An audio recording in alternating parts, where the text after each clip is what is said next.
So over the last 2 decades, I've studied all kinds of different natural medicines, including Ayurveda, which is Indian medicine, Greek medicine, Chinese medicine. And all of these different medical systems have a lot of common themes that allow them to make them work. So with the Wheel of Health, what I've done is distilled all this information. One aspect of the Wheel of Health is our body type, which I've represented as the wheel itself. Essentially, it's the body we've been given, it's our genetics, it's what we've inherited from our parents. Some people can eat and drink and live quite a bad lifestyle, but yet can live a long time, whereas others have to really look after their health in order to be able to be in the world. So essentially everybody's different, and we have to look at our body type, our constitutional health, because that enables us to understand how we are as an individual. And health is what our body type is and what we do with it. So it's important that we recognise how our body works and to live according to our means. So we need to eat the kinds of food that our individual body needs. We need to eat the kinds of foods that we need to live optimally.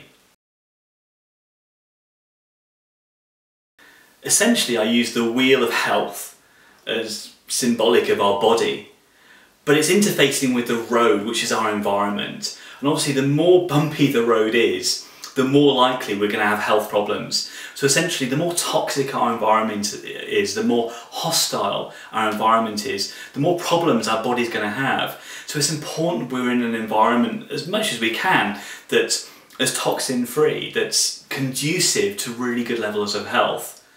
But if we don't have complete control over our environment, but what we do have is control over the kind of foods that we eat, how we detoxify, our lifestyle, the kind of exercise we do, what we think and how we feel. So all of these factors can make us more robust to our environment.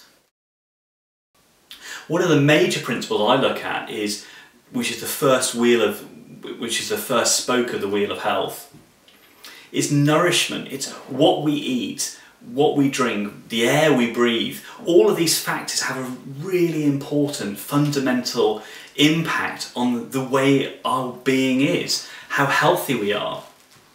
So nourishment's important, but so is detoxification. We can take all the really good healthy food in, but if we don't get rid of the waste, then our body will become toxic and full of these environmental poisons and metabolic wastes. So in the book I talk about how it's so important to detoxify, and that can be the digestive system, the kidneys, the liver, the skin, and how to really encourage the body to get rid of all these negative toxins. Of course, health isn't just nutrition, it's also how we move and how we keep our metabolic rate by the kind of exercise that we do. What's also important is resting, is making sure that we have enough sleep. It's the routine we have, it's our lifestyle. It's when we get up in the morning, when we go to bed, when we eat. All of these factors are really pivotal to how our well-being is in the world. One of the most important aspects is mind, emotions and our spirit. It's what we think, it's what we feel, it's our relationship to our culture, to our world and to our environment. So essentially all of these aspects come together and are vital for how we operate in the world. It's how healthy we are. And once all these factors are together, we can achieve a much better level of health. We can be vital, we can have more energy. But in order to do that, we need to be able to incorporate all these aspects. I mean, with the Wheel of Health, essentially, the centre of balance is when we're healthy is the hub of the wheel. When we're in the hub of the wheel, we are in harmony. In fact, we can live our lives in an effortless way. But sometimes things happen and we become out of balance and we become drawn to the edge of the wheel. In a sense, we become between the wheel and the bumpy road. So what we need to do is to get to the centre of the wheel, but for that to happen, we need all of these 5 aspects to be in balance. We need to be eating the kinds of foods that we need, that's nutritional, that's full of vitamins, that's full of minerals, the kinds of foods that nourishes our body. We need to be having optimum elimination. Our digestive system needs to be working, the liver needs to be doing its job properly, the kidneys and the skin. And then we need to look at the lifestyle, how we live our lives, what we do when we wake up, when we go to sleep, when we eat, the kind of routine that we have that enables our bodies to be healthy. And then I look at activation.